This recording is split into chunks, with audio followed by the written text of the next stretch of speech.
険な動画や闇サイトで溢れかえるダークウェブ。そんなダークウェブで命をもてあそぶ人体実験サイトを見つけた一人の男。彼は怒りからサイトの管理人へ忠告のメッセージを送る。この後、男を襲った身の毛もよだつ恐怖の出来事とは。は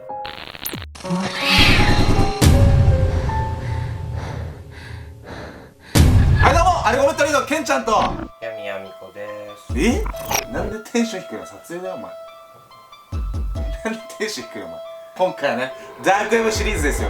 今まではね、ダークウェブにあるね、動画とかね、サイトとか紹介してきたんですけど、今回はダークウェブにまつわる実際の事件を紹介していきたいと思います。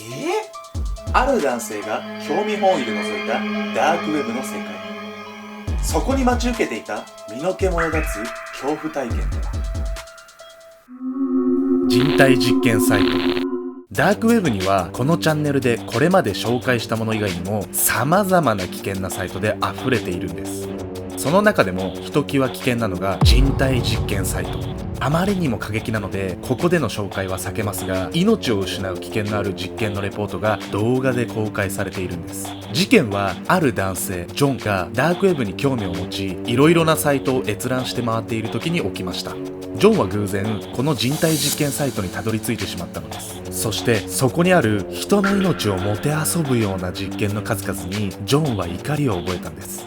ジョンは正義官からサイト管理人にメッセージを送ったんです。このサイトを警察に通報する。管理人へのメッセージなどは大抵スルーされるものなので、ジョンも返信は期待していませんでした。しかしある日、闇サイトの管理人から返事が来ていたんです。それは思いもよらない内容でした。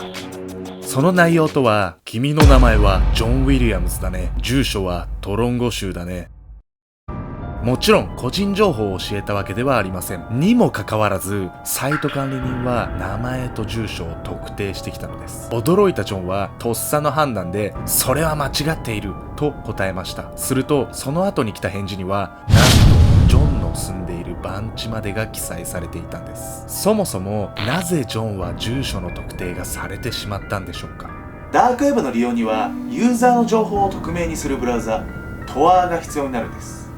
これは通信を保護するためのソフトで、サイトにアクセスするまでにいくつものサーバーを経由することで通信を複雑化して匿名化を行うソフトなんです。そもそもダークウェブは匿名で利用できるインターネットというスローガンのもとに作られています。そのためこの Tor などのソフトを使えば個人情報が奪われる心配はないはずなのです。しかし実はこの Tor というソフトには脆弱性があり、特定のハッカーや技術者ならば通信者の IP アドレスや個人情報を入手してハッキングすることが可能だったんです。今回のジョンのケースもそのような Tor の脆弱性によって住所がバレてしまった可能性があるんです。いやー、やっぱりね、ダークウェブの世界に足を踏み入れるって本当に危険なことなんですよね。でも私たちこんなにダークウェブのことを紹介しちゃって大丈夫？なんか危険な目に遭わないといいけど。実はね、ヤミコさん、ダークウェブね、関わらなければ安心というわけではないんです。どういうこと？これから紹介するのはダークウェブのユーザーではないにもかかわらず、危うく命を落としかけたある女性の悲劇です。ブラックです。2017年7月17日、この日、ロンドン在住のポーランド人男性、ウカシュ・パベウ・ヘルバが誘拐と監禁の容疑で逮捕されました。被害に遭ったのはイギリス人のクロエ・アイリング、モデルをやっている20歳の女性です。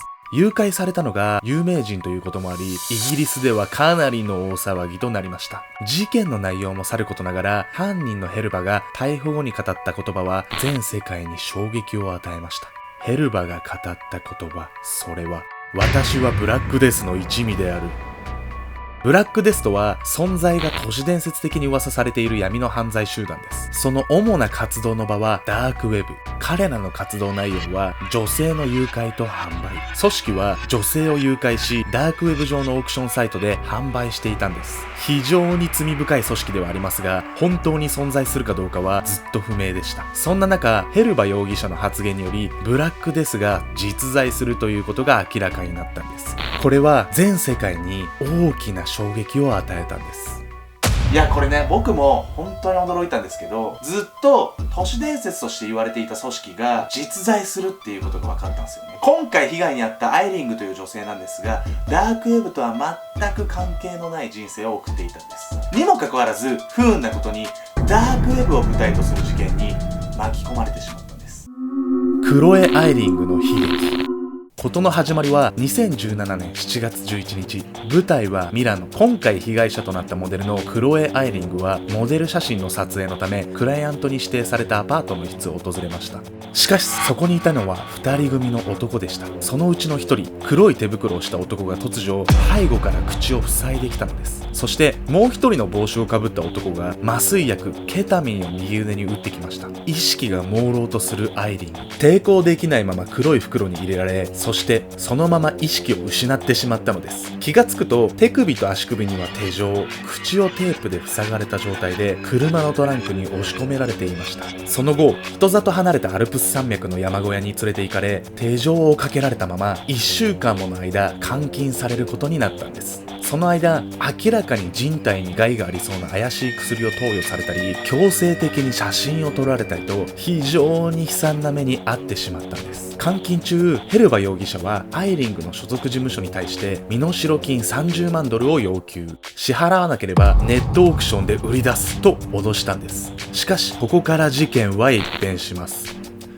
7月17日、ヘルバ容疑者は突如アイリングを連れて車でミラノの英国領事館まで移動。そしてアイリングを車から降ろし解放したんです。その際ヘルバ容疑者は駆けつけた警官に逮捕されました。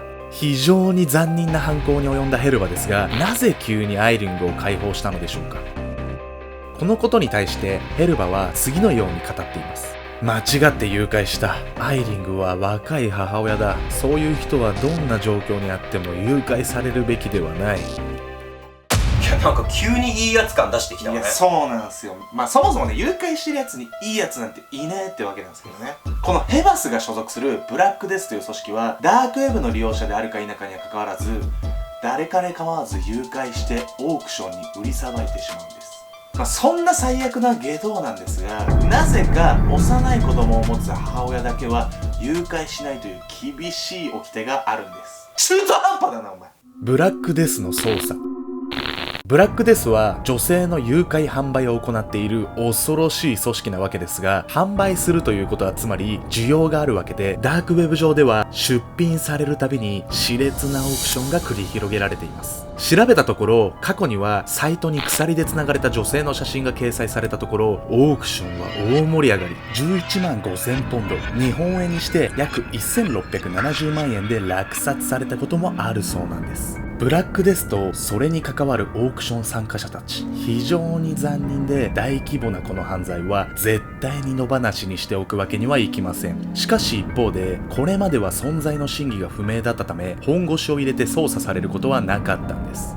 ですが、先ほどのクロエ・アイリング誘拐事件の一件で存在が明るみになったことで、欧州刑事警察機構であるユーロポールなど各国警察はその捜索に全力を注ぐことを決意しました。そしてこれまでの捜査の中で最も組織に近づけたのはジャーナリストのジョゼフ・コックスでした。彼はニュース記事や画像のリンクテキストを投稿できるサイトラリットで偶然にもブラックデスが運営する組織のリンクを発見したんです。そこで彼は顧客を装いオークションに参加したいという旨のメールを送りました。すると返信が、あなたは誰ですか？私たちについてどのように知っていますか？誰が私たちのことを教えましたか？コックスは本当の購入者は別にいて、自分はその人とあなたたちの組織のビジネスを取り持つ仲介人であると返しました。ですがそれを受けた組織の返信にはこう書いてあったんです。